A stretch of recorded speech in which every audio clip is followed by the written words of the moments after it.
अजीब सी माहौल बना रहे हैं। थोड़ा सा पीछे आ जाइए। आपको आलिमों के पीछे चलने में इज्जत है, बेइज्जती नहीं है। उलमा के पीछे चलने में इज्जत है, बेइज्जती नहीं है। आपको पीछे चलने को कहा जा रहा है, पीछे चलिए।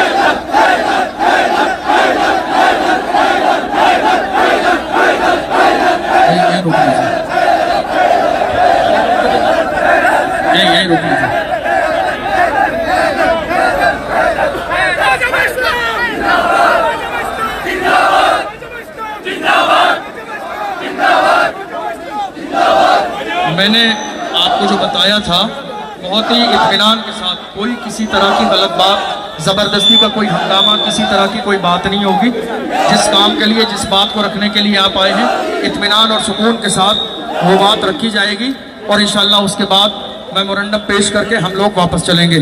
आपसे गुजारिश है थोड़ा सा आप बैठ जाइए। हम अपनी जिस बात को रखने के लिए आए हैं वो बात रख के फ़ौरन ही हम लोग यहाँ से निकलेंगे। आप बैठ जाइए, आपसे गुजारिश है आप बैठ जाइए, क्योंकि साउंड सिस्टम इधर ही है, फिर आगे नहीं जाएगा तो आगे दुश्वारी होगी। बस बैठ जाइए। जल्दी करें, जल्दी, जो जहां है, जहां जगह मिल रही वहीं बैठ जाए, सब अपनी जगह पे बैठ जाए। जो लोग पीछे हैं उनसे गुजारिश है वो आगे आ जाइए, जगह है। जो लोग पीछे हैं उनसे गुजारिश है आगे आ जाइए, जगह है बैठने के लिए। जो लोग पीछे हैं आगे आ जाइए, जगह है बैठने के लिए। जो लोग पीछे हैं आगे आ जाइए बैठने के लिए। बैठ जाइए। मेरी आवाज़ जहाँ तक जा रही है, मेरी आवाज़ जहाँ तक जा रही है, आपसे गुजारिश है बैठ जाइए इत्मीनान के साथ और सुकून के साथ।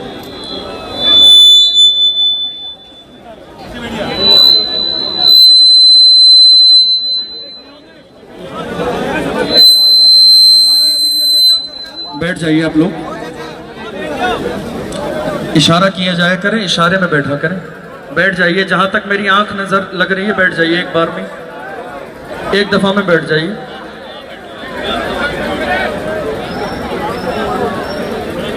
बैठ जाइए, सुकून के साथ बैठ जाइए।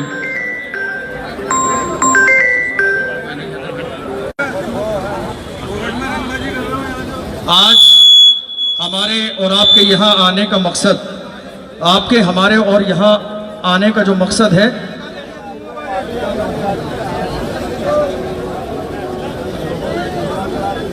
हमारे और आपके यहाँ आने का मकसद बहुत ही सुकून के साथ, हमारे और आपके यहाँ आने का मकसद हज़रत मुफ्ती सलमान अज़हरी साहब क़िबला को मुंबई की सरज़मीन पर गिरफ्तार कर लिया गया और गिरफ्तारी की कोई ऐसी बड़ी वजह नज़र नहीं आई कि जिसकी बुनियाद पर उन्हें गिरफ्तार किया जाए। उन्होंने अपनी तकरीर के आखिर में एक शेर पढ़ा। शेर याद है आपको? क्या शेर है? क्या शेर है आप बताइए। कुछ देर की खामोशी है, कुछ देर की खामोशी है, कुछ देर की खामोशी है, आज कल हमारा, कल हमारा, कल हमारा। ये शेर मुफ्ती साहब ने पढ़ा। चूंकि हम जो आगे बात करने वाले हैं वो पता होना चाहिए कि क्या बात हो रही है। सुकून से बैठ जाइए, आपको नारा लगाने का मौका दिया जाएगा। ये शेर मैं आपको इसलिए पढ़ के बता रहा हूँ ताकि आपको ये पता चलना चाहिए कि हम यहाँ क्यों आए हैं। मुफ्ती साहब क़िबला ने गुजरात के शहर जूनागढ़ में ये शेर पढ़ा। उसके बाद वहाँ उनके खिलाफ FIR दर्ज कराई गई और मुंबई से मुफ्ती साहब क़िबला को अचानक से घर जाकर गिरफ्तार किया गया। और अगर इस शेर पर बात की जाए, समझने वाली बात यह है कि आज हम और आप सब जानते हैं सोशल मीडिया का दौर है। एडिटिंग का दौर है, चंद सेकंड का कोई जुमला सुनकर आम इंसान तो अपनी राय कायम कर सकता है, लेकिन क्या सिस्टम को एक मुख्तसर जुमला सुनकर राय कायम कर देनी चाहिए? क्या उसके लिए जांच नहीं होनी चाहिए? क्या उसके लिए तहकीक नहीं होनी चाहिए? क्या उसके लिए पूरा प्रोग्राम नहीं सुनना चाहिए? क्या उसके लिए पूरा बयान नहीं सुनना चाहिए? और बयान सुनने के बाद उस पूरे बयान को हमारे हिंदुस्तान के आईन के कानून के सामने रखा जाए कि वो बयान हिंदुस्तान के कानून के मुकाबले में सही है या गलत है। अगर मुल्क के कानून के मुकाबले में वो गलत हो तो मुल्क के कानून के मुताबिक सजा दी जाए। इसमें हम कोई हमदर्दी नहीं करेंगे। जो गलत है वो गलत है, जो सही है वो सही है। लेकिन बात दरअसल ये है कि मुफ्ती साहब किबला के साथ ऐसा नहीं हुआ। मुफ्ती सलमान अजहरी साहब किबला का एक जुमला सुना गया और जुमला सुनने के बाद अचानक गिरफ्तारी हुई। हालांकि तरीका यह था कि उन्हें नोटिस देना चाहिए था और नोटिस दिया जाता और उसके बाद बाज़ाब्ता इस मसले की तहकीक होती, लेकिन मुफ्ती साहब किबला को अचानक से गिरफ्तार कर लिया गया इस एक जुमले के लिए। हालांकि सही बात यह है, उनकी पूरी स्पीच सोशल मीडिया पे मौजूद है, देखी जा सकती है।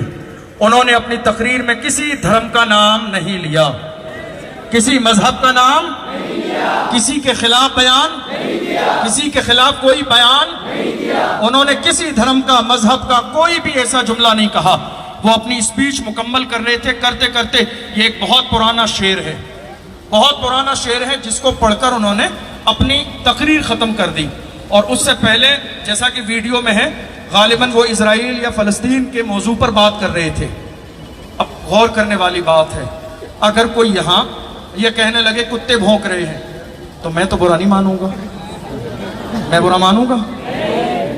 मैं इंसान हूं, मैं इंसान हूं। मुझसे नहीं कहा है, मुझसे तो कहा ही नहीं है, मैंने क्यों बुरा मानना है?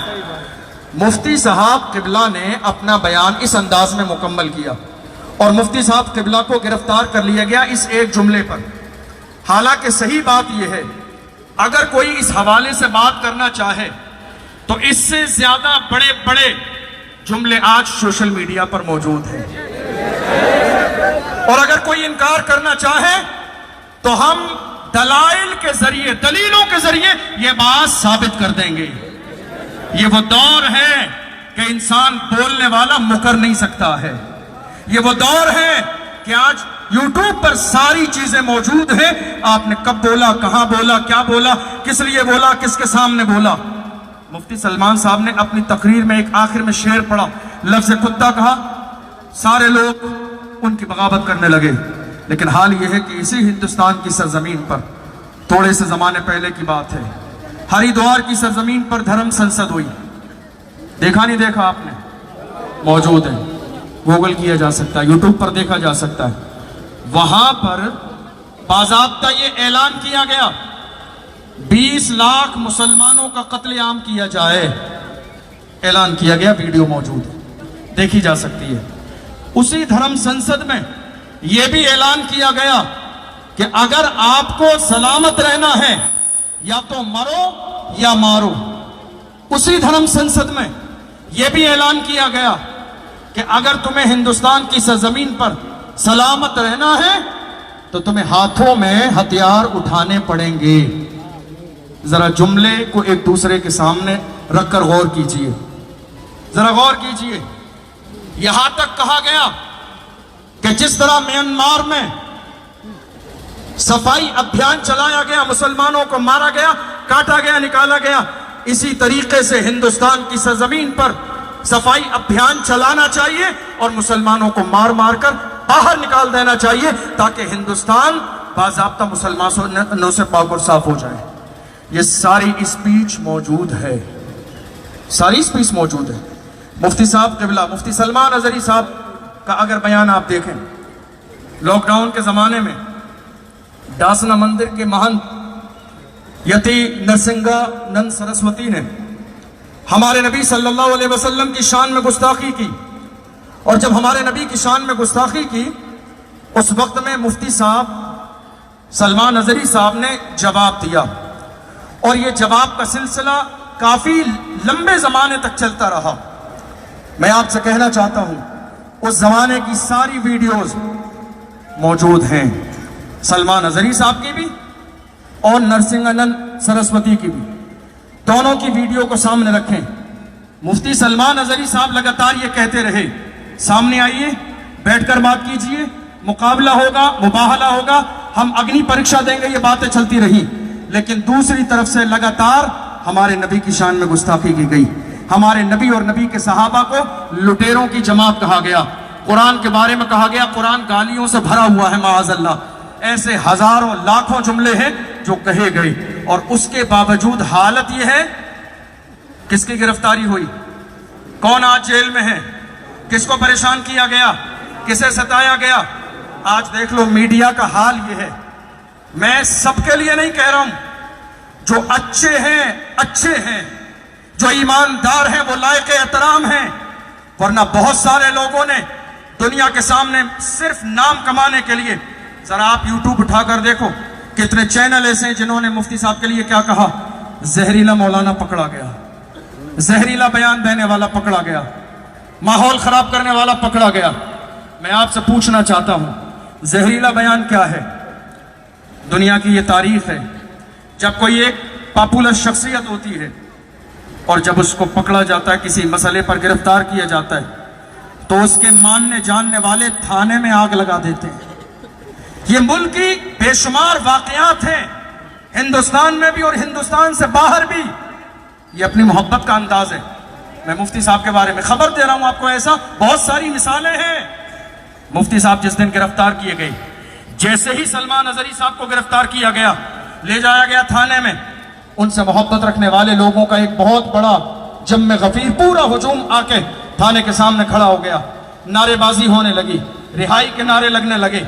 जब पुलिस प्रशासन से भीड़ जो है कंट्रोल ना हुई, तो उन्होंने माहौल को शांत करने के लिए सलमान अजहरी साहब को बुलाया, विंडो के सामने खड़ा किया, उसकी वीडियो मौजूद है, और कहा, सलमान साहब ये भीड़। चैनल के साथ जुड़ने के लिए सब्सक्राइब करें और बेल नोटिफिकेशन दबाना ना भूलें।